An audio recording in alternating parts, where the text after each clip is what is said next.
Bueno chicos, muy buenas noches con todos. Disculpen por la reprogramación del cursillo del día de hoy. Tuve problemas con respecto a la vacunación de mi madre. Menos mal que ya se vacunó.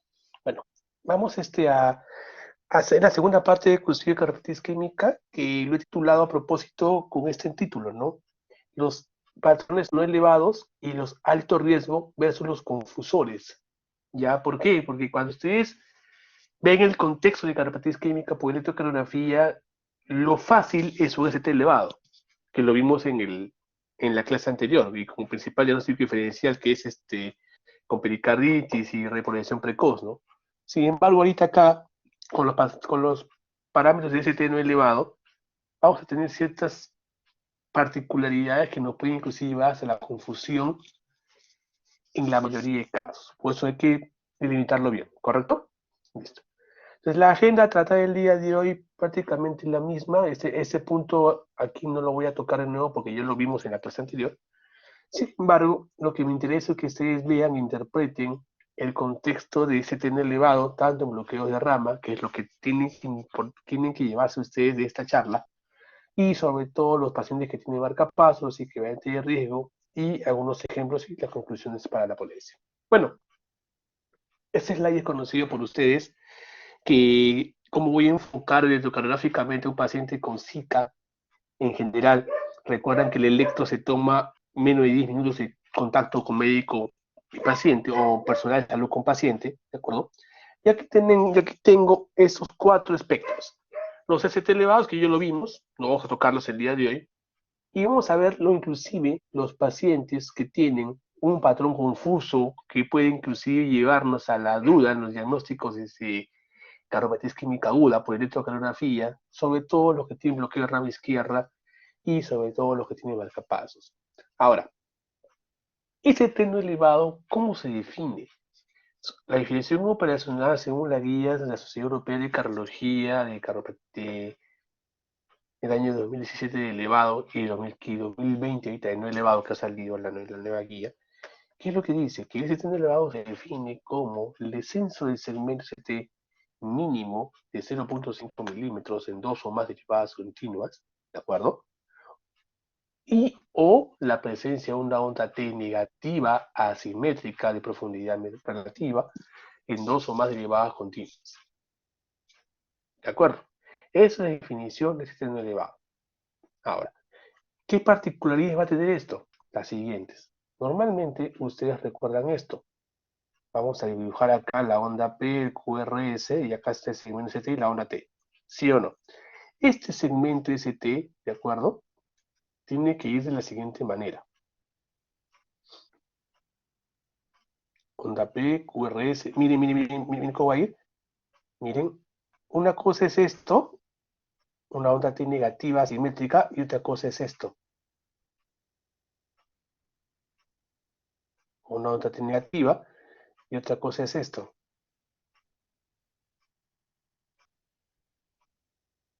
¿Ya? Entonces, esto es una onda T negativa asimétrica con un ST isoeléctrico. Esto más de sobrecarga sistólica. Esto es una onda T negativa, solamente es una T negativa con ST isoeléctrico. Pero esa onda T negativa es una onda T negativa simétrica. Eso es compatible con isquemia. Y este ST, de acuerdo, infradesnivelado con una onda negativa simétrica, ese es sugerente de isquemia. Entonces, el ST, para que sea infradesnivelado, tiene que ser un ST con tendencia a ser un ST con un descenso relativamente simétrico, que no tenga desvías, que no tenga oblicuidades, es decir, que no sea en dirección descendiente asimétrica, es un descenso totalmente vertical, ¿ya? Entonces, ese se define un ST elevado. Y dada esa definición, a esa que puede pasar para confusiones, es por eso que el diagnóstico se hace muy complicado, ¿ya? Entonces, vamos a ver ahorita, por un ejemplo, un electro, cómo podemos diferenciarlos. Y sobre todo lo que más les va a ustedes a interesar es esto, los patrones de alto riesgo, los equivalentes de alto riesgo, que son en este caso el patrón de Wellens, el patrón de Winter, el patrón de tronco de condena izquierda que lo hemos visto ya en la clase de arteria culpable de infarto con respecto a la valoración electrocardiográfica de los ST elevados, ¿ya? Y aquí lo que toman como equivalente de alto riesgo son al ST de derivaciones no convencionales. Por ejemplo, aquellos que vienen por ejemplo, de la cara posterior, etcétera. Entonces, lo más importante para ustedes es Wellens, Winter, cómo diagnosticar equivalentes de alto riesgo isquémico, lo que es un bloqueo de rama, y el patrón de tronco que ya lo vimos y hay que tenerlo siempre en cuenta.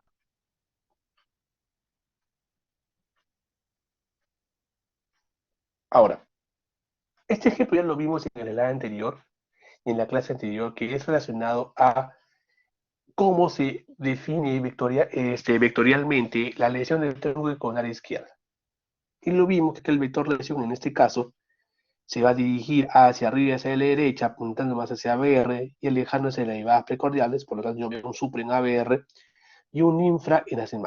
Ahora, quiero que noten este descenso del ST. Miren, ¿cómo es este descenso, chicos? Es un descenso casi vertical, ¿sí o no?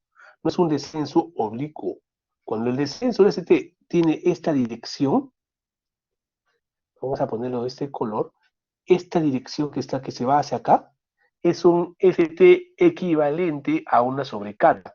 Pero cuando el ST tiene esta dirección que voy a encerrar aquí, miren, esta dirección que es más o menos vertical y descendente, este es muy sugerente de isquemia. ¿De acuerdo? Ahora, cuando hablamos de la clase de electrocardiografía en general de cardiopatía isquémica, dijimos que hay dos tipos de vectores, ¿sí o no? El vector lesión y el vector isquemia. El vector lesión siempre va a ser el segmento CT y el vector isquemia va a ser la onda T.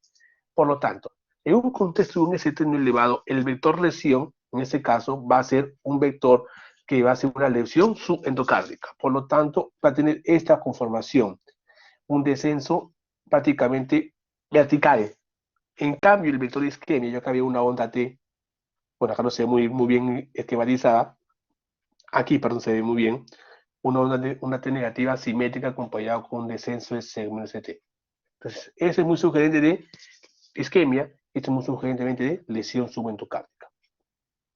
En cambio, en derivadas precordiales es prácticamente lo mismo, el vector se dirige hacia la derecha, acercándose a B1, en cambio alejándose de las más precordiales, por lo tanto yo voy a encontrar infra-ST de manera difusa en casi todas las precordiales y un supra discreto en V1 y en ABR, ¿no? Ese patrón es clásico de obstrucción de tronco y es un equivalente de alto riesgo, como les expliqué en la clase anterior, que sí o sí tiene que tener como estrategia principal la revascularización sobre todas las cosas. Sin embargo, esta publicación que salió en la revista del Colegio Canadiense de Cardiología el año 2018 es muy interesante y es el motivo del cual de esta ponencia. En realidad, cuando ustedes estudien cardiopatía isquémica en los libros de electrocardiografía básica, no le dan mucha importancia a este tipo de capítulo porque es muy confuso y le doy toda la razón. ¿Por qué? Porque miren la cantidad de elementos que tenemos que estudiar en la clase de hoy. Y eso, ojo, que acá estamos hablando solamente de bloqueo de rama izquierda, bloqueos con pacientes con portadores de marcapaso, cómo diferenciar cuando tengo una concurrencia distorsionado y cómo aplicar fórmulas con variables un poco más complejas, eso ya es motivo de otra ponencia más, en los casos en los cuales yo no vea una elevación tan marcada de segmento CT, inclusive puede pasar desapercibida, y cómo puedo hacer diagnóstico diferencial con repolarización precoz, ¿no? Que es el punto en el cual se basa en el uso de esas 3 a 4 fórmulas. ¿Es motivo por el cual usted tiene que aprender esas fórmulas? La verdad no. Lo que me interesa en la ponencia que aprendan son los bloqueos de rama en contexto de cardiopatía isquémica y los patrones de alto riesgo, que ya vimos uno, que es el patrón de tronco, y nos falta ver el Wellens y el Winter.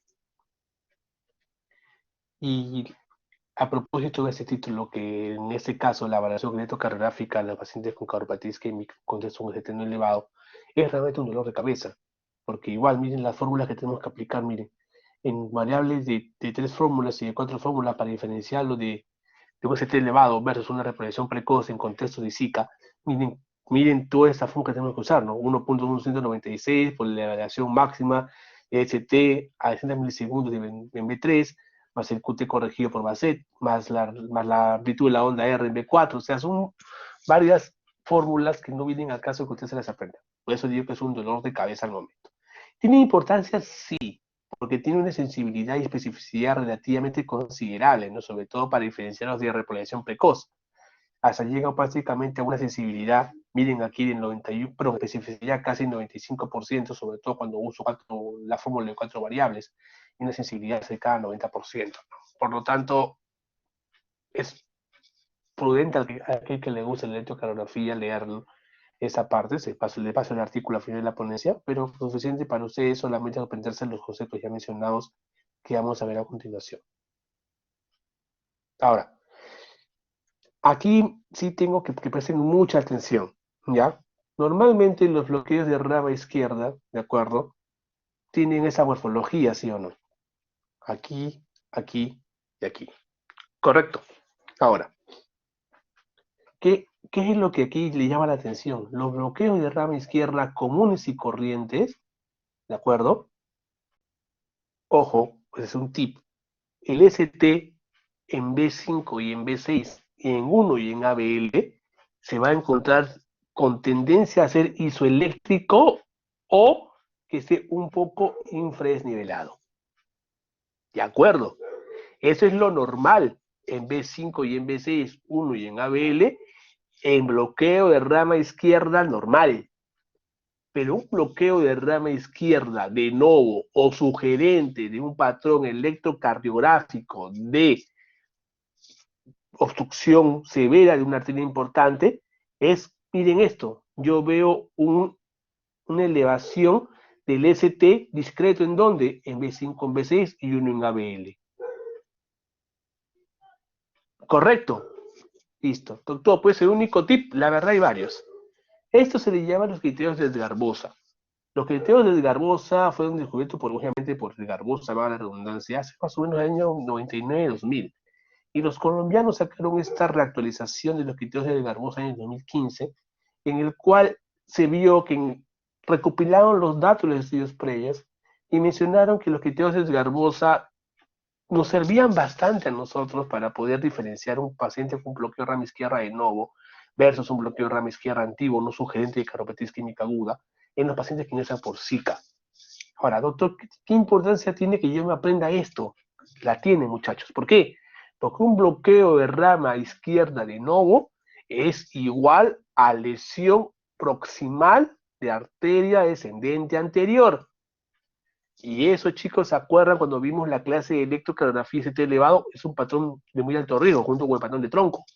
Entonces, si yo tengo un bloqueo de rama izquierda de novo, con Edgar-Bosa positivo, que vamos a ver más adelante que se define esa terminología, ese paciente tiene que ir sí o sí a revascularización.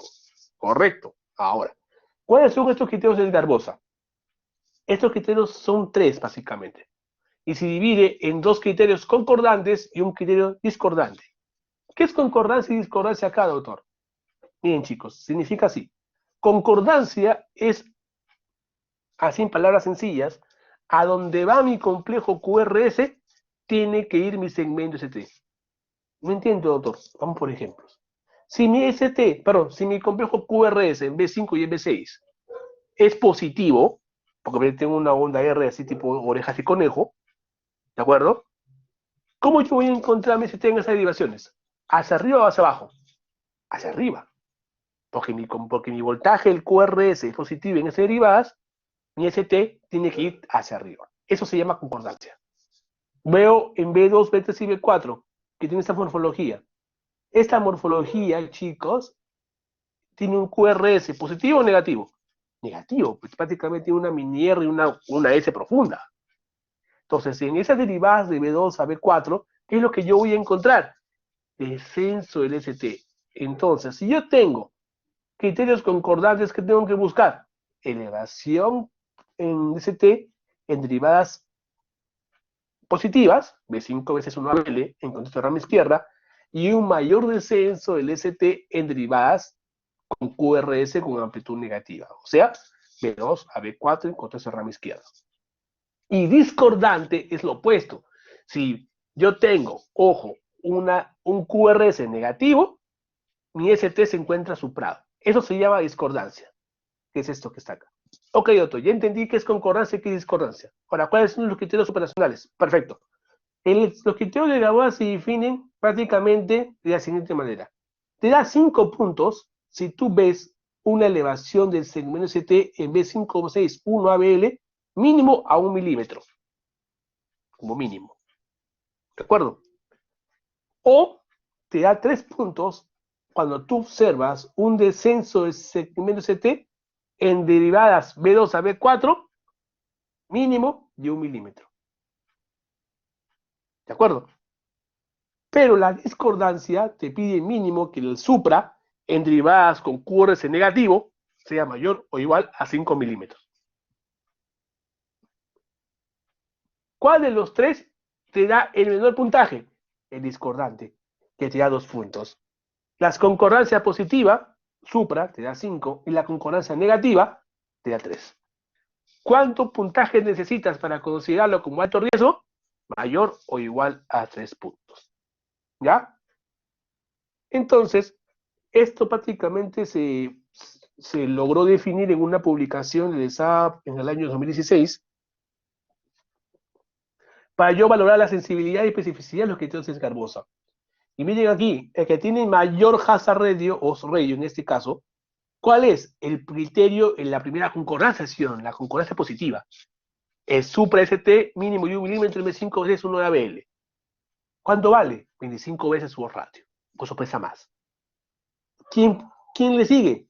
¿Quién le sigue? Miren, el concordante de 3 puntos, con un radio de 6, con un intervalo de confianza que 1.9 y 19.3.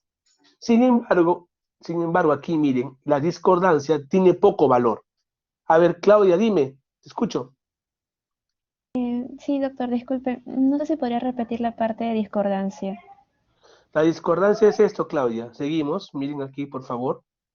Eso es discordancia. La discordancia es cuando yo tengo un voltaje del QRS, o sea, una amplitud negativa, pero yo en lugar de encontrar infra, porque en teoría lo tiene que seguir a la amplitud, encuentro supra.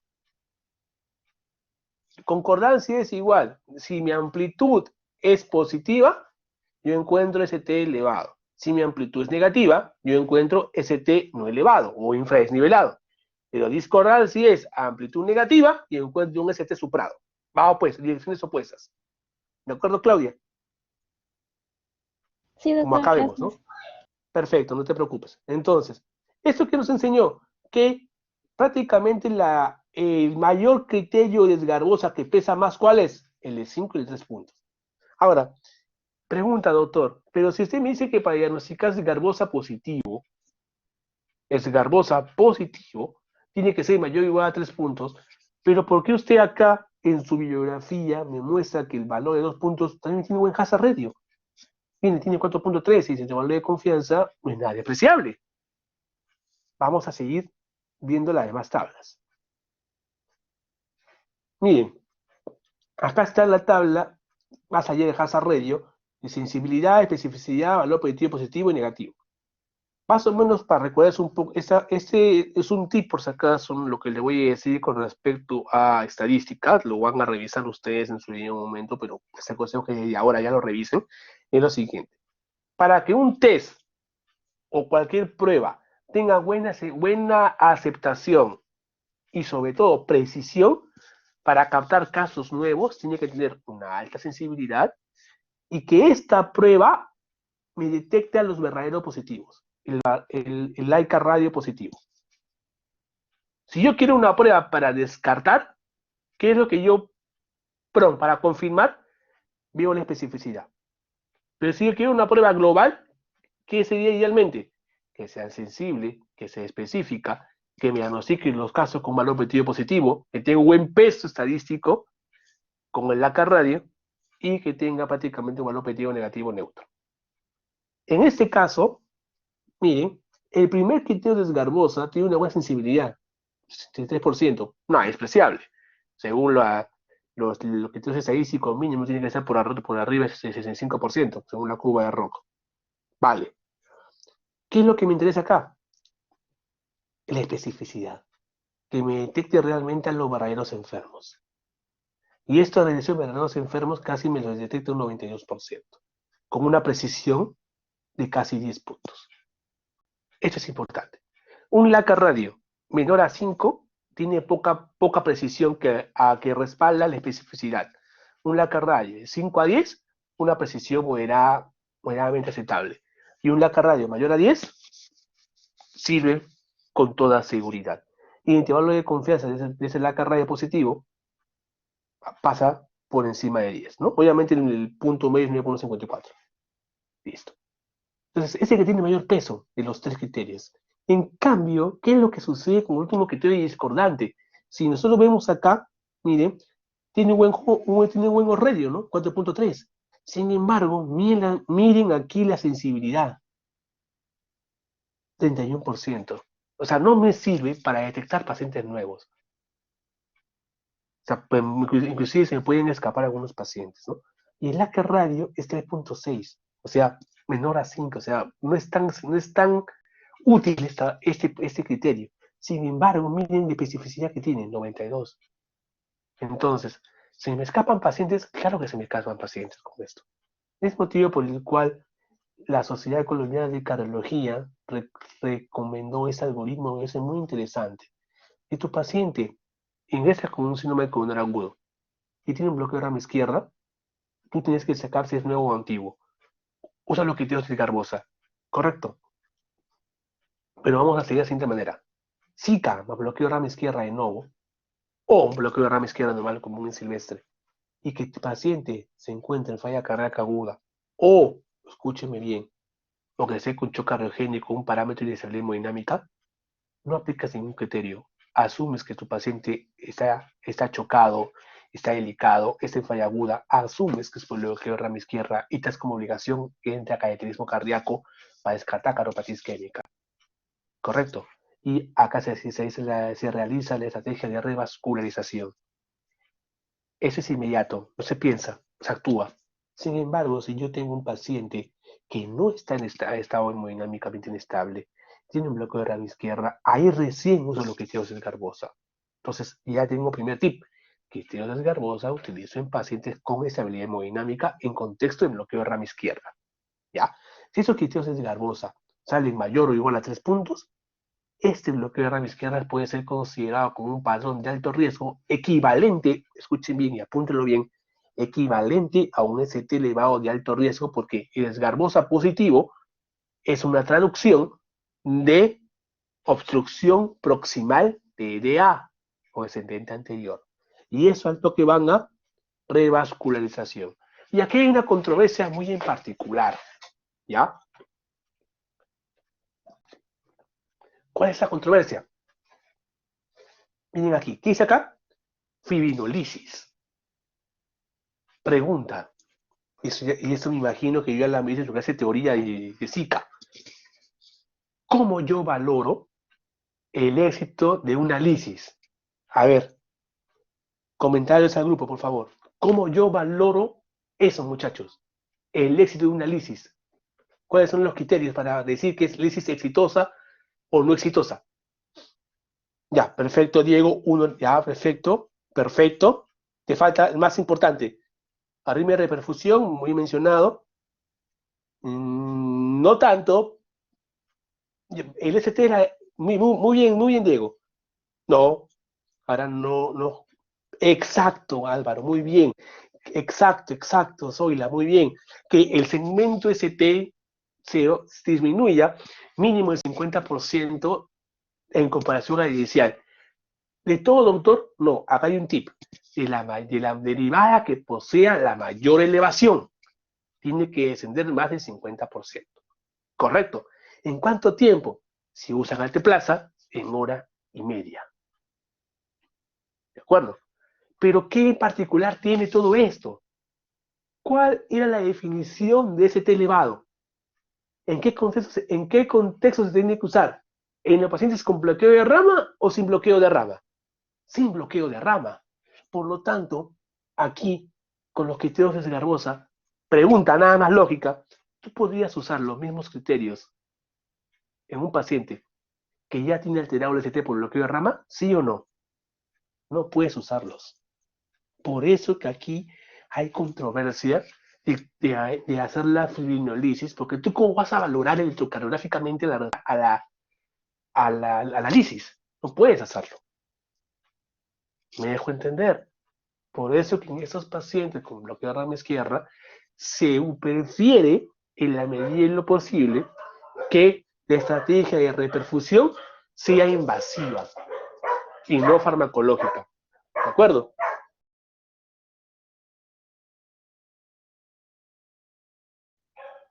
Sin embargo, eso es obviamente con los pacientes de que tienen un esgarbosa positivo, mayor o igual a 3 puntos. En cambio, los pacientes con esgarbosa negativo, chicos, un segundo, por favor.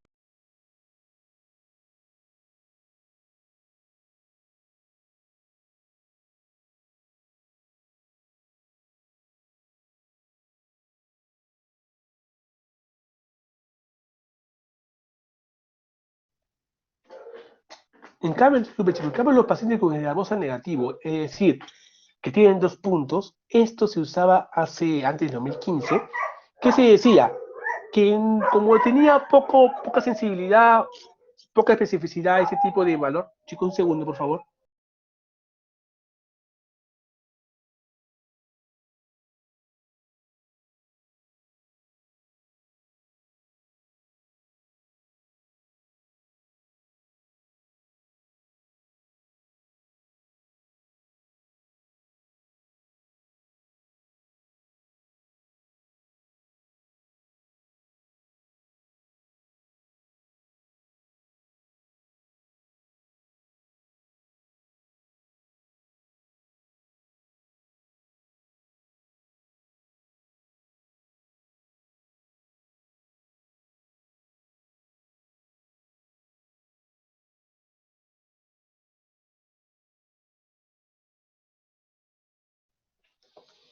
Ya, chicos, en cambio, en los pacientes que tenían esgarbosa negativo, o sea, que tenían 2 puntos, o sea, que tenían como mínimo el criterio de la discordante, ¿qué es lo que decían?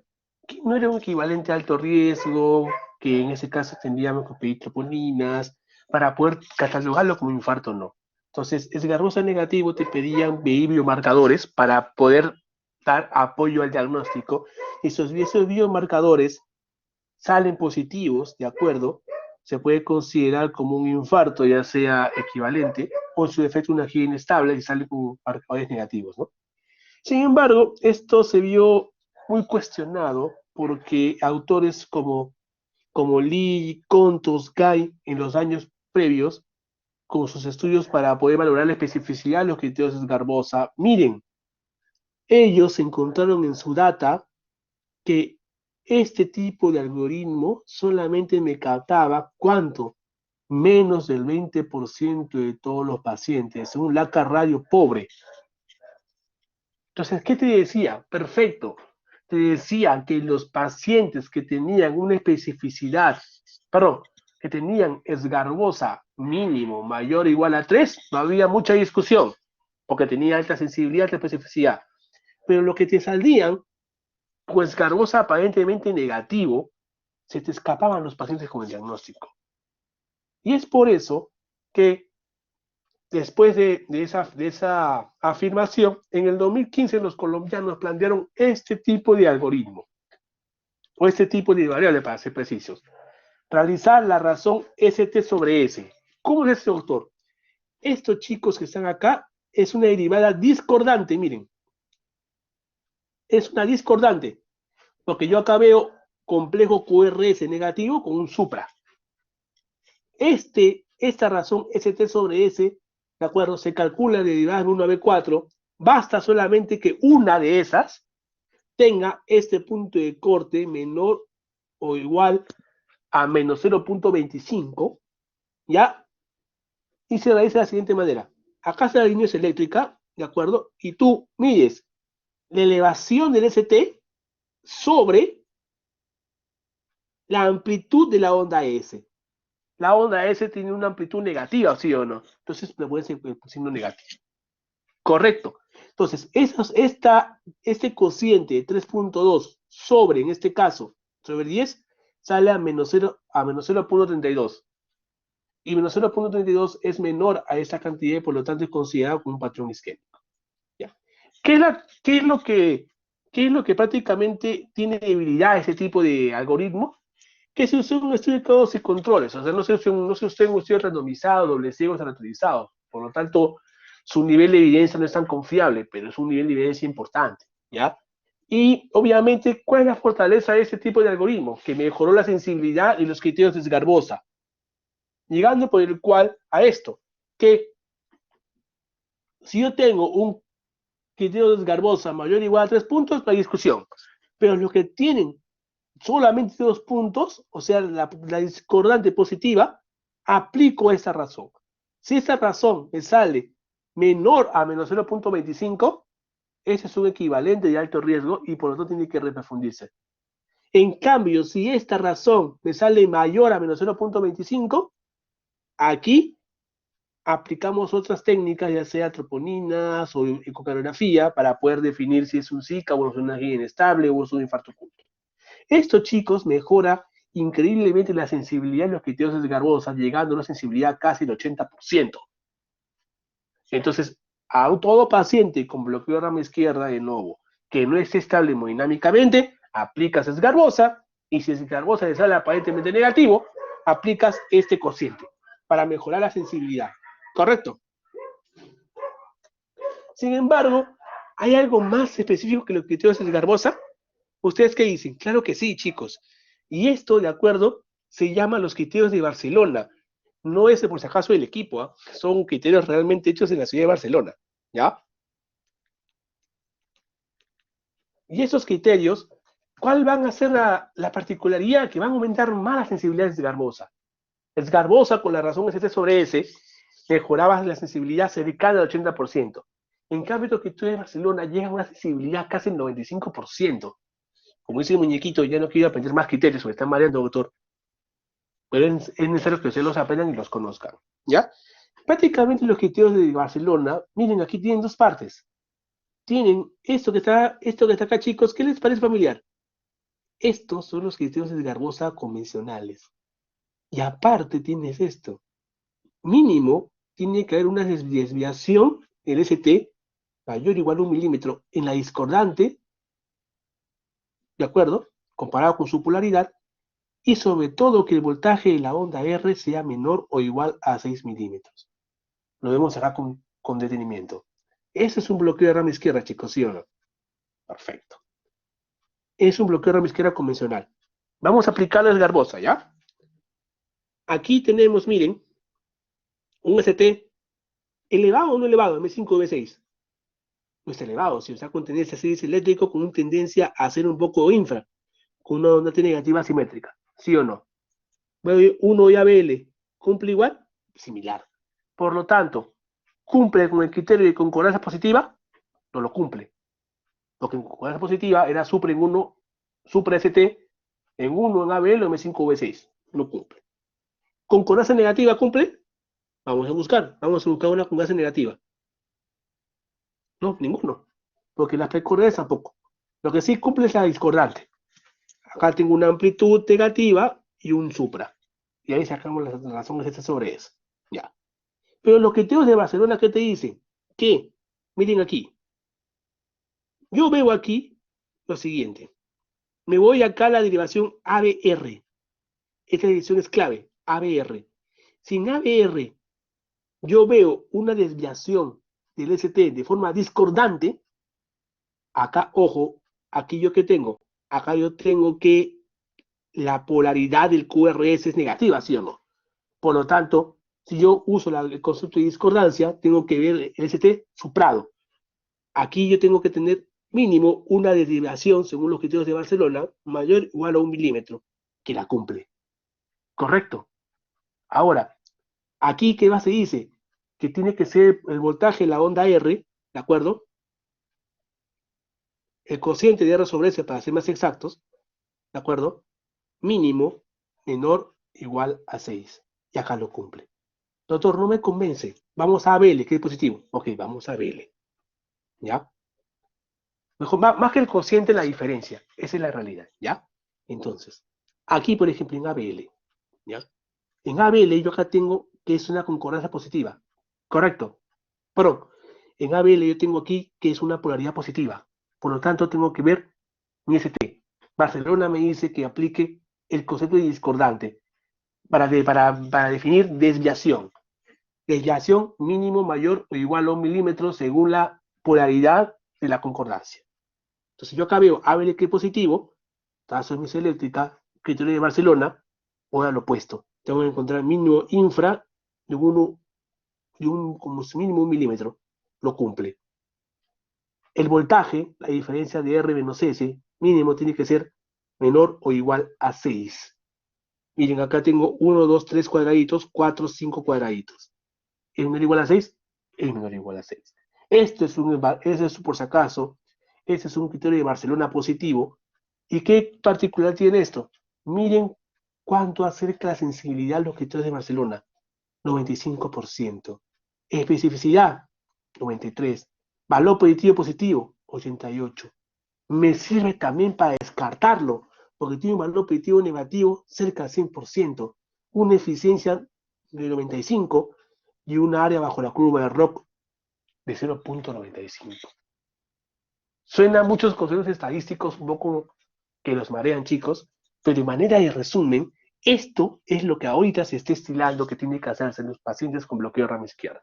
Aplicar desde Barbosa, S sobre S y sobre todo, criterios de Barcelona.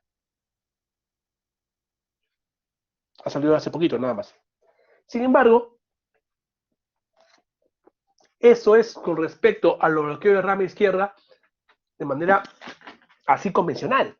Pero, doctor, ¿un paciente puede tener un bloqueo de rama izquierda ocasionado por un dispositivo? Claro que sí.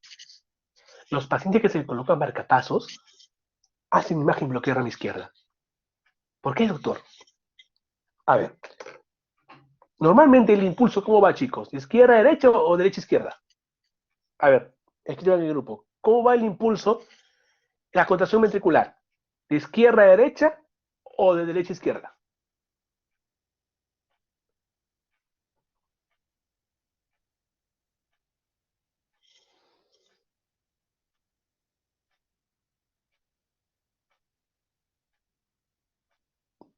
¿Seguro? ¿No es al revés? De izquierda a derecha. ¿Por qué? Miren, acá está el ventrículo izquierdo o ventrículo derecho. Y normalmente, chicos, el impulso va así. Baja por acá por las fibras, la rama izquierda tiene más acá, inerva, acá viene la rama derecha, y obviamente la rama derecha tiene mayor lentitud, por decirlo así, en conocer sus fibras, y la conexión de las fibras entre los ventrículos que viene en la rama izquierda hacen que sea más rápido esto, ¿ya? Entonces, ¿qué es lo que sucede? Cuando tienes un paciente que le colocan un marcapaso, ¿ya? Ahí vamos a ver acá, acá, acá, ¿ya? El marcapaso es un cable que está conectado al septum interventricular, sobre todo en el ventrículo derecho. Este marcapaso hace que los impulsos vayan de derecha a izquierda. Por lo tanto, hace que figure, como si fuera de manera eléctrica, que la rama derecha sea más rápida que la izquierda, en teoría hablando, ¿no? Porque se está desplazando mayor cantidad de impulso eléctrico. Y ni solo por este motivo hace que la imagen electrocardiográfica sea similar a un bloqueo de rama izquierda.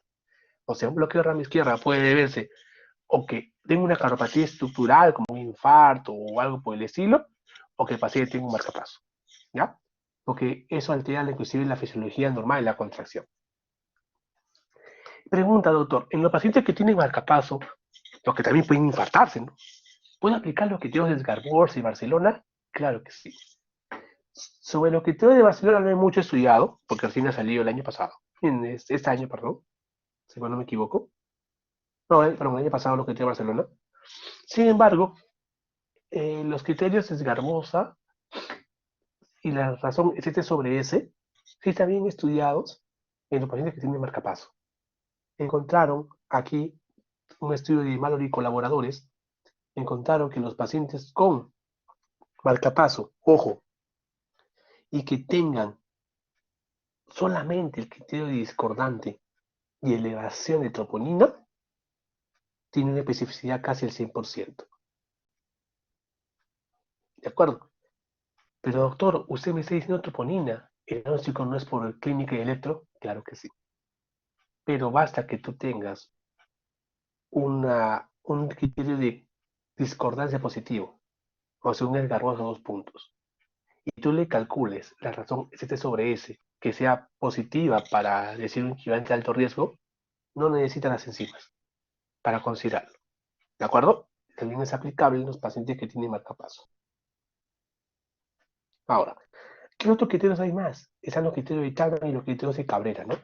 Los criterios de Chapman viene a ser prácticamente esto, la mediadura de la onda R. Ya vamos a graficarlo acá. Esto que está acá, chicos, es esto. Correcto. ¿Qué dicen los criterios? ¿Qué dicen los criterios de Chapman? En este caso, ¿de acuerdo? Miren que la mediadura de la onda R sea mayor o igual a 0.04 segundos. El tiempo. ¿De dónde a dónde? De aquí, como mínimo. Ese tiempo. Algunos consideran de acá hasta acá, de pico a pico. Correcto. Esto tiene que ser mayor o igual a 0.04 segundos. O sea, un cuadradito. Basta que tú tengas eso, es igual al signo de Chapman positivo. Signo de Enrique Cabrera o Cabrera Finland, que es muy diferente al criterio de Cabrera, que es como crecimiento de ventricular derecho. Ese signo de Cabrera, ¿qué me pide? La mediadura de la onda S. ¿En dónde? En B3 y B4. ¿Cuál tiene que ser positivo? Que esta mediadura, el tiempo, de aquí para acá, sea 0.04 segundos. ¿Tiene alguna importancia? Claro que sí. ¿Por qué? Porque mire, según ese estudio ya ambiguo de los archivos de los mexicanos, que dice que basta que tú tengas un signo de Chapman, miren la especificidad, chicos, 100%.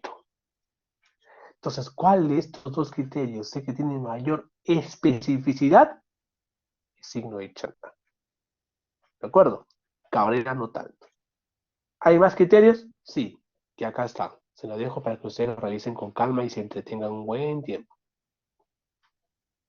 Ahora, siempre yo les he enseñado que todo criterio o todo lo que a ustedes se les ponga o se les enseñe tiene que ser demostrado con evidencia. Entonces, doctor, ¿me sirve de algo lo que usted me está enseñando o me está chamullando? Claro que sirve. Miren, publicación del 2018 en esta revista, que es una revista importante, es una revista Q1, de la patología aguda cardiovascular y la Sociedad Europea de Cardiología. Esta publicación es comparando los nuevos criterios de los bloqueos de rama izquierda de nuevo versus los antiguos, usando los criterios de Garmosa, Chapman, Cabrera, y para ese entonces razón se obedece. Entonces, catalogaron a aquellos que tengan alguno de esos criterios como positivo para hablar de un bloqueo de rama izquierda de nuevo. Ya, doctor, ¿qué más me sirve? Perfecto. La mortalidad, lo que se observe, si es que yo tengo un bloqueo de rama izquierda de nuevo, ¿qué tanto va a perjudicar a mi paciente? ¿Por qué me va a servir? Por eso, chicos, un bloqueo de rama izquierda de nuevo, miren, aumenta la mortalidad, es con un valor estadísticamente significativo al año, miren, al año, casi 2 veces. Y a los 30 días, igual. Hay que tener en cuenta eso, ¿correcto? A los 30 días no es mucho el impacto, porque ese es con variables no ajustadas y con variables ajustadas. Con variables ajustadas no tiene significancia estadística, porque te vuelve confianza a la unidad. Perfecto, doctor. Entonces, a los 30 días no me tengo que preocupar mucho. No me tengo que preocupar aquí, al año. Aquí tiene un hazard radio con un valor de confianza que no toca la unidad y tiene un valor P estadísticamente significativo. Por lo tanto, a ese paciente con bloqueo de rama izquierda de novo, por más que tú lo vascularices, por más que tú le diagnostiques de forma adecuada todo eso, le pongas tus escenos, Pérez, tienes que vigilarlo mínimo por cuánto tiempo, un año. Y todo eso, ¿por qué le digo? Porque aplicando los criterios que les he mencionado, todavía, o sea, no se implementan en los algoritmos de la guía social americana y europea, ¿no? Son falta todavía que eso se implemente a las grandes guías y aún todavía falta mucho por mejorar, ¿no? Seguimos. El bloqueo de rama izquierda es fácil, por decirlo así. Pero ¿qué pasa con eso? Bloqueo de rama derecha. A ver, chicos, cuando ustedes han revisado la guía 2017 o les han enseñado en la clase teórica, de repente uno de ustedes tuvo la curiosidad de revisar la guía, se encontró con una sorpresa que encontraban o decían bloqueo de rama izquierda de nuevo, muchas orejas, ¿sí o no? Alto riesgo, vemos que lo acabamos de demostrar.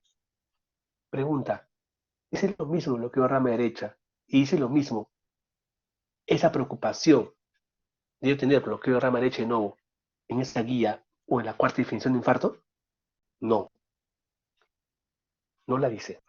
Sobre todo en la cuarta definición de infarto no toman en cuenta esto.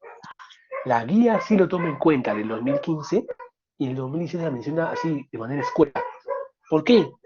Porque generalmente los bloqueos de rama derecha en la mayoría de pacientes son bien subestimados. Y no es frecuente encontrarlos, ojo, en los pacientes que dan Zika. Una cosa es decir, no es frecuente y otra cosa es decir que no aparecen. ¿En qué contextos aparecen los bloqueos de rama derecha de nuevo? En los que tienen obstrucción de arteria descendente anterior proximal o en su defecto, obstrucción de tronco. En ese orden, obstrucción de DEA proximal y en segundo lugar de frecuencia, obstrucción de tronco. Eso que saca, chicos, ya lo conocen ustedes, la definición del bloqueo de rama derecha convencional, las orejas de conejo, en derivadas V1, V2, y acá prácticamente V5, V6 es una onda desensanchada, ¿no? Eso lo conocen ustedes. Quiero que se grabe esa imagen, chicos. Grábense esto. ¿Listo? ¿Y ya tienen grabado esto en su mente?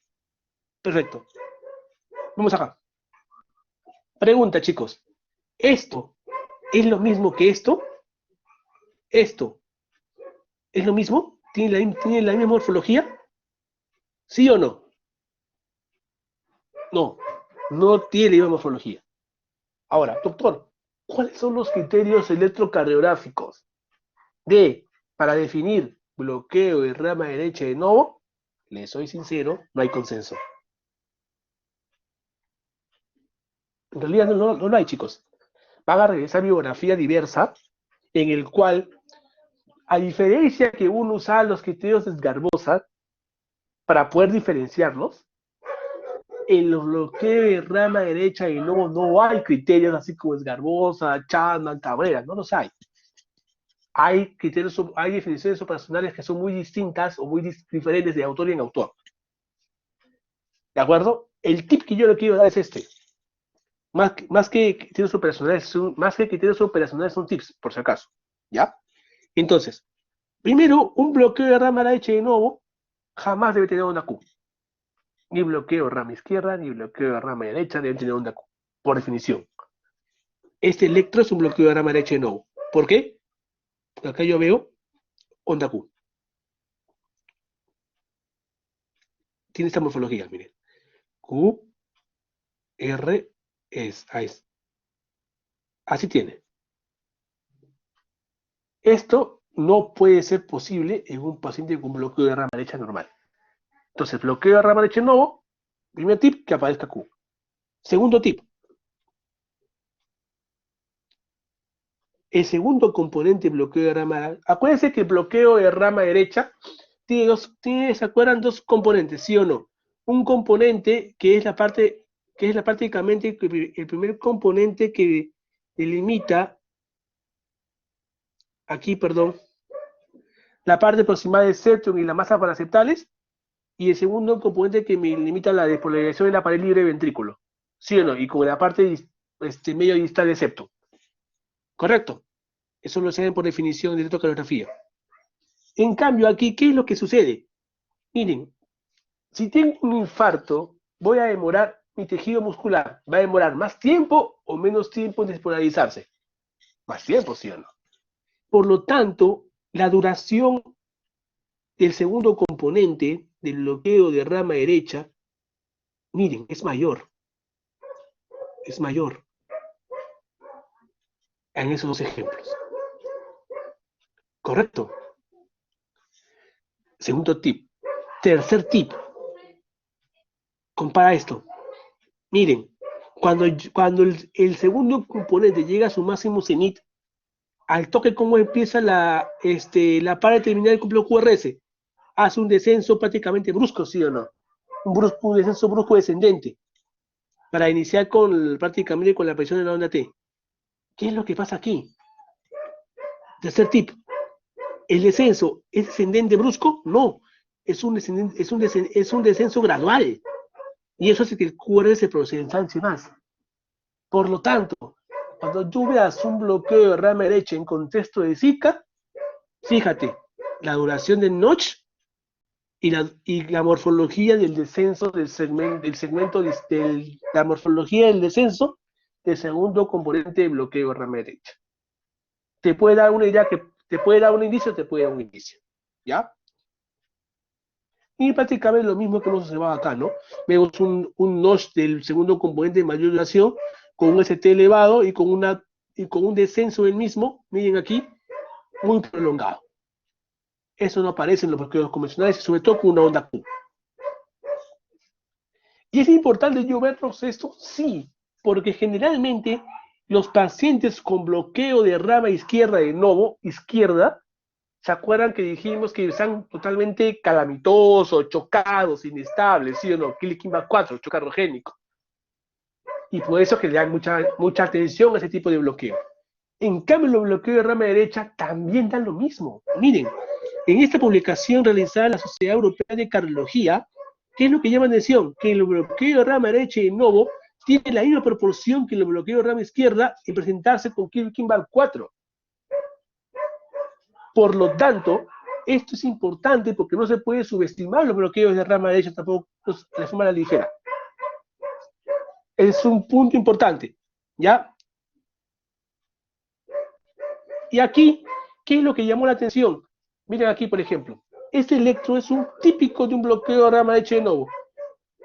Doctor, ¿cómo lo sabe? ¿Qué dijimos? Todo bloqueo de rama derecha o izquierda, ¿tiene que tener un DAQ? No. ¿Este tiene un DAQ? Tiene un DAQ. Suficiente. Es un bloqueo de novo. Chicos, un segundo.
Ya, chicos, regresando, disculpen por la demora. Miren aquí, ese primer tip que les enseñé, ¿no? La aparición de AQ en un bloqueo de rama derecha convencional. Pero ¿qué es lo que más le llama la atención de este bloqueo de rama derecha en un paciente con Zika? ¿Está solo o está acompañado de algo más? Quiero que miren esto, muchachos. Miren esto con claridad. Miren D2, D3 y ABF. Y 1 y ABL. Esto, chicos, es un bloqueo anterior izquierdo. ¿Qué, doctor, tiene alguna importancia esto? Claro que sí. ¿Por qué? Porque se vio en ese trabajo que los bloqueos de rama derecha solos, ¿de acuerdo? Solos, prácticamente aumentaba la mortalidad hospitalaria con un valor estadísticamente significativo. Sin embargo, también se vio, ojo, esta asociación en los pacientes que tenían bloqueo de rama derecha de novo, de acuerdo con sospecha de shock cardiogénico, esta es otra publicación en 2019, y llamó mucho la atención porque se vieron acompañados de bloqueo anterior izquierdo, ¿correcto? Entonces, pacientes con bloqueo de rama derecha de novo tienen una mortalidad similar a los que tienen bloqueo de rama izquierda, pero pacientes que tienen bloqueo de rama derecha de novo más el bloqueo anterior izquierdo, lo que se conoce como bloqueo bifascicular, tienen una mortalidad mucho mayor comparado con los demás ya mencionados de forma estadísticamente significativa. Y eso se ve muy representado en esta tabla con variables ajustadas, donde el hazard ratio en los pacientes que tienen bloqueo bifascicular en comparación con los que no tienen, miren, la mortalidad se eleva con un riesgo más de 5.44 veces en comparación a la población general. En variables no ajustadas y en variables ajustadas, casi 2.5 veces más mortalidad. Estadísticamente significativo. Por lo tanto, en un paciente con bloqueo de rama derecha de novo en un contexto de infarto, ¿cuál es la moraleja? Búsquenle bloqueo bifascicular. Y eso le va a dar a ustedes una idea de cómo a estos pacientes tienen que ustedes enfocarlos en el seguimiento a muy corto plazo, mediano plazo y sobre todo a largo plazo. Listo. Un poco complicado lo que es la clasificación de los bloqueos de rama. ¿Qué es lo más complicado de la charla? Esto es lo más fácil. Los patrones. El primer patrón es el síndrome de Wellens. El síndrome de Wellens, ¿de acuerdo? Es, bueno, definido por Wellens, ¿de acuerdo? Es un patrón muy en particular. Tiene dos tipos, el tipo A y el tipo B. Este patrón electrocardiográfico se va a dar, chicos, en pacientes con Zika, pero, ojo, va a ser cuando el paciente no tenga dolor. ¿Cómo es eso, doctor? Pregunta. Ok, te llega un paciente en la emergencia, ¿ya? Te llega un paciente en la emergencia con un dolor torácico no tan convencido, no tan típico, no tan convencional, ¿correcto? Le tomas el electrocardiograma, puede parecer normal. Está con un dolor leve a moderado. Tú sospechas que puede ser una cardiopatía isquémica y aparte que le pides enzimas, porque tienes un electro no convincente, la única indicación, ¿se acuerdan de pedir enzimas cardíacas según Zika? Era tener el electro no convincente. ¿Sí o no? Ok. Entonces tú le pides enzimas a este paciente y el dolor le pasa del paciente 2-3 horas después. Le tomas su electrocontrol a 2 horas y aparecen estos patrones. Entonces, estos patrones aparecen en ausencia de dolor. Ese es el primer tip. Segundo tip, si basta que tú encuentres uno de estos, lo puedes considerar como equivalente de alto riesgo y un equivalente a una obstrucción severa crítica de DEA proximal. Y esto es importante, requieren revascularización urgente. ¿Cuáles son estos patrones? El patrón tipo 1 o tipo A y el patrón tipo 2 o tipo B. ¿Cuál es más frecuente? El patrón tipo 2 tipo B. Este patrón se define como presencia de onda T negativa simétrica profunda en derivadas precordiales, para ser más exactos de B1 o B4. Y el patrón 1 o tipo A, que es el más raro, es presencia de T isobifásica en B2 a B3. Todos ellos, chicos, tiene que ser, esto es importantísimo, en ausencia de onda Q. Y preservación de onda R, o mínima preservación de onda R.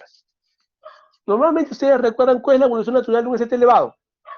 ¿Sí o no? Aparece hace la onda T picuda, luego el ST supra llega a su máximo cenit, aparece la Q, comienza a bajar el ST, la amplitud, la R comienza a disminuir, la Q se hace más prominente, la onda R es prácticamente baja de amplitud, el ST se vuelve isoeléctrico, luego se vuelve negativo con una T negativa y al final le queda un complejo QS o un complejo Q mayúscula R minúscula con una onda T negativa. ¿Sí o no? En los síndromes de Wellens o patrón de Wellens en este caso, tiene que haber, no tiene que haber prácticamente que se preserve la onda R o en su máximo que no sea tan comprometida su amplitud. Pero nunca debe haber onda Q. Correcto. Si ustedes ven una T isoifásica, ojo, T isoifásica, con un ST ligeramente suprado, con un mini R y una onda S profunda, eso chicos, eso va a parecer un ST más evolutivo que un Wellens. Correcto, lo vamos a hacer más adelante con los ejemplos. Miren por aquí. Por ejemplo, este paciente, ¿de acuerdo? ¿Hay onda Q o no hay onda Q? No hay onda Q. ¿De acuerdo? ¿Qué es lo que veo? Normalmente la transición se respeta, ¿no? B4 más o menos. ¿Cuál de todos los tips que les he mencionado me sirve para diferenciar Wellens? Es la ausencia de Q. Puede haber, como les dije, una pobre progresión de R, lo ideal sería que no exista, pero nunca tiene que aparecer Q. Correcto. En este caso, tengo una onda T, miren, una onda T simétrica, ¿de acuerdo? Simétrica, profunda, de B2 a B4, y esto es compatible con un patrón de Wellens tipo B, ¿ya? El segundo patrón que tienen que tener en cuenta aquí ustedes es el patrón de Winter, así como el chocolate, ¿no? El patrón de Winter se define, prácticamente descrito por Winter en el año 2002, igual tiene tiene el mismo sustrato angiográfico que el Wellens, ambos representan una solución proximal a la DA, pero este tiene un sustrato molecular que prácticamente se define como una falta de activación en los canales de potasio sensibles a isquemia a nivel endocardio. Es su explicación molecular electrofisiológica. ¿Cuál es la definición? Yo voy a tener que encontrar un descenso, miren aquí, del ST, pero ¿qué particularidad tiene este patrón de Winter? Que tengo una onda T picuda y alta. O sea, tengo un ST infranivelado, porque acá está ST infranivelado, con una onda T con tendencia a ser positiva y picuda. Esa es la característica importante. Onda T picuda, ancha, positiva, hiperaguda, con un ST infranivelado. M3 y M4. ¿Otro tip más, doctor? Claro que sí. Yo voy a encontrar aquí en ABR un ST ligeramente suprado, más o menos 0.5 milímetros, ¿de acuerdo?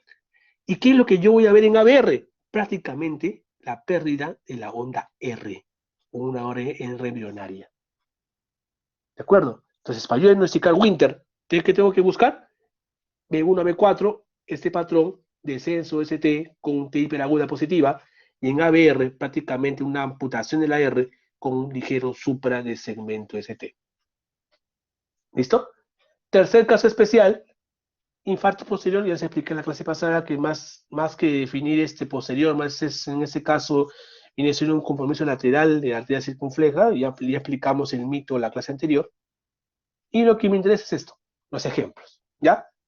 Acá prácticamente ya está la respuesta, ¿ya? Es un paciente con patrón de tronco, pero aquí la particularidad es esta, ¿no? Les mencioné que el patrón de tronco era en contexto de dolor, por ejemplo, mujer de 60 años con portadora de stent, inglés tabaquista, sigue fumando, eso van a ver ustedes casi siempre, que el paciente cree que se coloca el stent y se curó la enfermedad y nunca más le va a dar, y sigue con la vida que tiene. Ingresa por otro torácico. Aquí, ¿qué es lo que ven? Un infradifuso, ¿sí o no? Infradifuso en las derivadas de miembros e infradifuso en las precordiales principalmente, en las precordiales izquierdas, y un supra en ABR y en B1. La definición operacional para yo hablar de patrón de tronco es descenso de segmento ST mínimo mayor o igual a 6 derivaciones, más supra en ABR o supra en B1. ¿De acuerdo? ¿Este paciente cumple? Claro que sí. 1, 2, 3, 4, 1, 2, 3, 4, 5, 6, 7. Tengo 7 derivaciones con infra. Y tengo ABR soprado. Listo. Bueno, doctor, usted me enseñó en la clase de SIC elevado, que también puede haber una succión de idea proximal, ¿no? ¿Cómo es la diferencia? Bueno, dijimos que tanto la lesión de día proximal también puede darte supra en ABR y supra en B1. La diferencia aquí es que el mayor supra donde se encuentra en ABR que en B1, ¿no? Comparen este supra. Más o menos acá está a dos cuadraditos y acá uno, ¿no? Para ser positivo, prácticamente la razón tiene que ser mayor o igual a 1, ¿no? Que en ese caso no cumple. Segundo ejemplo. Chicos, ese paciente, diagnóstico electrocardiográfico. Acá le puse a propósito para que no lo vean.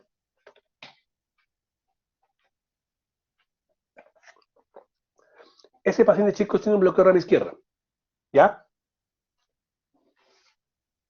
Mira, y aquí le doy la respuesta, miren. Varón 75 años con falla cardíaca de base con indicación de resíncro. ¿Se acuerdan de la clase de falla? ¿Cuál era la indicación de resíncro? Que tenía peso 1A. Ritmo sinusal, QRS mayor a 150 y que tenga bloqueo completo de rama izquierda. ¿Sí o no? Este tiene bloqueo completo de rama izquierda. Ingresa por dolor torácico.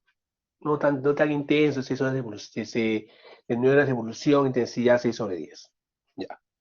¿Qué dijimos que tenemos que aplicar? Lo que tenemos de garbosa, ¿sí o no? Primero. Acá, pero doctor, acá no me dicen que esté estable o inestable. Ya, supongamos que esté estable. ¿Ya? Entonces, aplico ese garbosa. Voy a las concordantes. ¿Tiene concordancia positiva? No. Los que B5 y B6 que son positivos no la tiene. 1 y ABL tampoco. Concordancia negativa, tampoco la tiene. Discordancia, tiene discordancia. Perfecto. Si tiene discordancia, ¿qué aplico? Razón ST sobre S. Vamos a aplicar acá.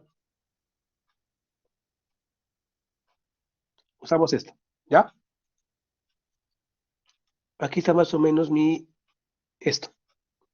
Entonces, aplicando el supra aquí con el voltaje de la onda S acá me sale que la razón es mayor a menos 0.25. Es mayor. Por lo tanto, para que sea equivalente a alto riesgo, tiene que ser menor a esa cantidad.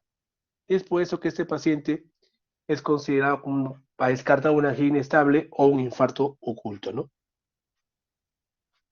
Y por último, este chico que está acá aparece en este patrón electrocardiográfico que les mencioné con paciente con dolor torácico. ¿Y qué es lo que le llama la atención? Miren, yo observo aquí prácticamente amputación de R con un ST infradesnivelado y una onda T de base ancha, hiperaguda, picuda. Y ABR aquí no se ve bien, acá prácticamente está suprado ABR. Acá lo voy a señalar con color azul. ABR, está suprado un poquito. Basta que yo tenga ese patrón, esto, esto y esto, más esto, es un patrón de Winter. Patrón de Winter es ST con tendencia a ser infradesnivelado, con una onda T bien positiva, hiperaguda de base amplia, acompañada de una leve elevación de ST en ABR, con casi amputación de la R en dicha derivación en ABR. Entonces, esto es un patrón de Winter y es un patrón electrocardiográfico de alto riesgo para revascularizar, ¿no? Ahora, con respecto a la revascularización, al yo tener patrones de equivalencia de alto riesgo, la guía te dice en general que lo revascularices. No te dice cómo. Por eso que la Sociedad Colombiana de Cardiología, en ese statement que hizo, puso fibrinolisis o angioplastia percutánea. Pero usar lisis, la verdad, yo he revisado pocos trabajos del tema antes de dar la clase. No encontré tanta significancia, me refiero a cómo medir la eficacia de la lisis con criterios electrocardiográficos. Es muy diferente a otra expresión que diga que no sirve el análisis. Claro que sí, porque se ve en los pacientes que baja el dolor, la intensidad disminuye del mismo, y pueden aparecer algunos arritmias de perfusión, como ya sus compañeros lo mencionaron, pero el criterio más importante de esos, ¿cuál es? el descenso del ST. Pero si yo tengo, en ese, por ejemplo, ese patrón de Winter, yo no voy a valorar si el ST va a descender, lo que por sí ya se ha descendido, ¿no? Y valoración de solamente el ST en ABR no es muy contundente se evaluar solamente esa derivación para valorar eficacia en la lisis. Por lo tanto, este ejemplo que me dice que los pacientes, sobre todo con Winter y con Wellens, tienen que ir sí o sí a angioplastía o más que angioplastía, esa estrategia invasiva de revascularización. En cambio, los pacientes que tienen bloqueo con rama derecha desgarbosa, puedes usarlos, la lisis, pero sí o sí van a ir siempre a intervención invasiva. Entonces, si tienes la posibilidad en bloquear la izquierda de nuevo, en meterle a angioplastía o a terapia invasiva, hazlo. Pero si no, solo el bloqueo de rama izquierda de nuevo, ¿de acuerdo? Puedes usar análisis. Sin embargo, ya tienes que tener tu bajo en la manga, ni bien acaba el fluidolítico, al toque derivar al paciente a una unidad con angioplastía, ¿no? Bueno, chicos, esa era toda la práctica del día de hoy. Es una práctica, por decirlo así, corta, pero traje los principales ejemplos de los patrones de alto riesgo, ¿de acuerdo? No sé si tienen alguna pregunta para solucionar sus dudas o todo está claro. A ver, estoy pendiente de sus inquietudes al chat o levanten la mano si es preciso.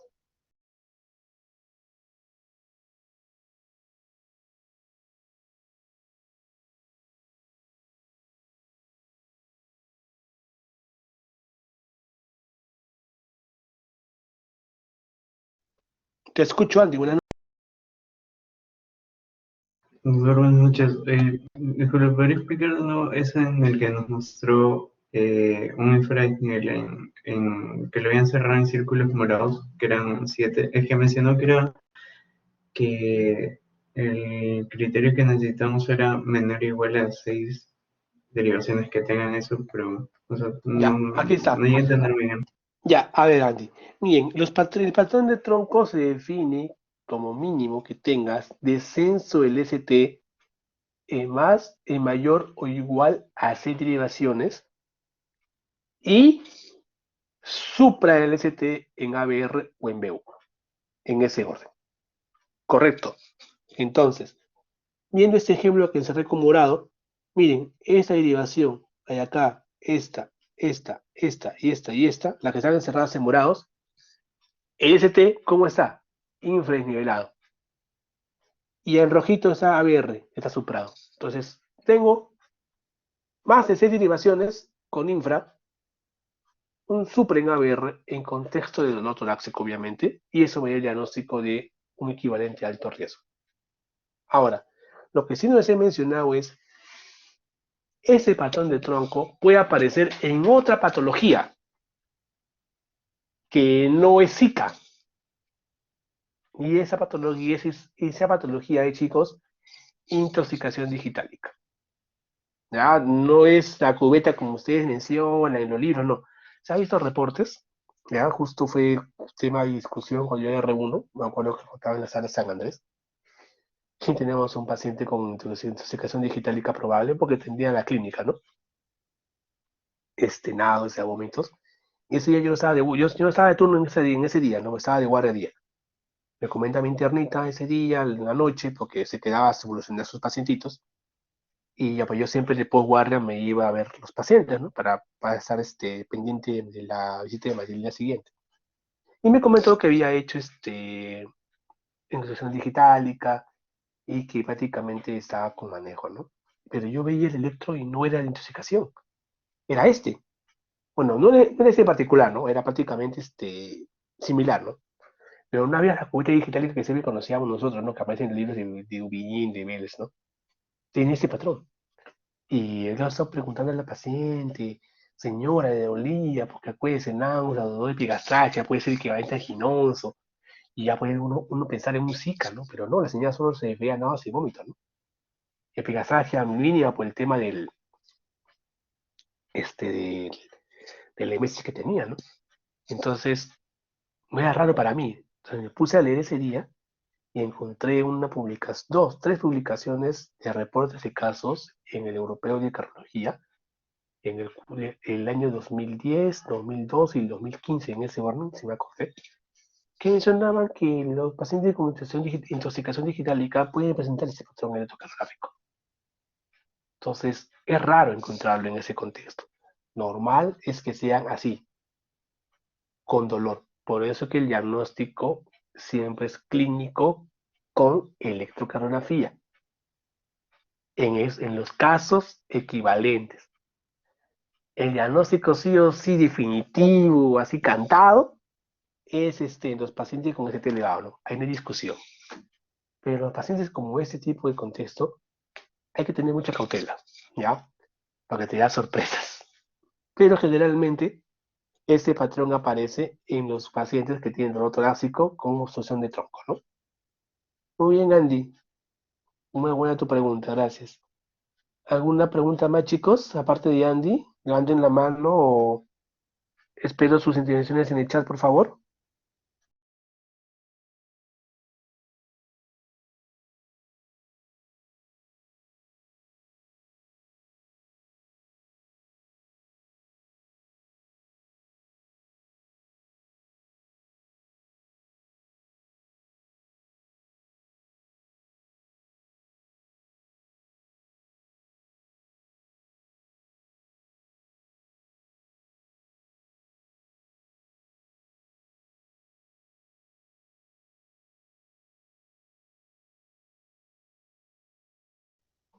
Te escucho, Claudia, buenas noches.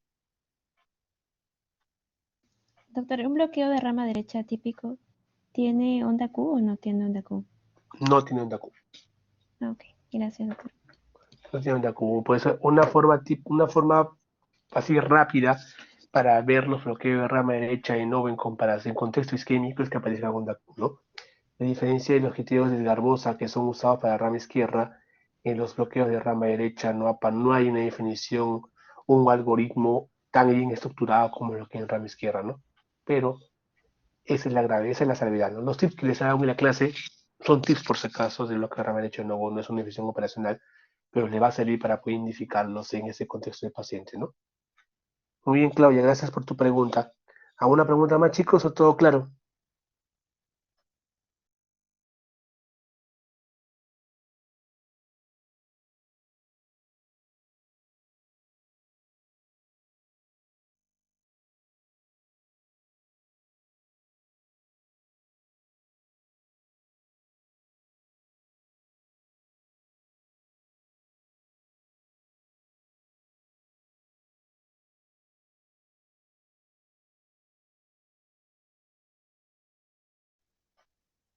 Perfecto, José Luis, todo claro.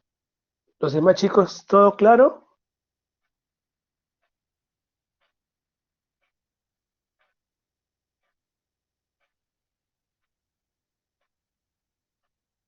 Perfecto, chicos, perfecto. Ya, bien Zoila, bien Bruno. Entonces, chicos, acabamos la clase. Mil gracias y la disculpa del caso por hacernos entrar tan tarde. Ya tuvo una emergencia familiar en la mañana. Bueno, ya se solucionó. Igual, gracias por su disposición al entrar a esta hora. Sé que es un grado difícil, están cansados, han tenido casi todo el día, tienen que estudiar, pero igual, gracias por tomarse el tiempo de entrar y escuchar la ponencia. ¿Ya?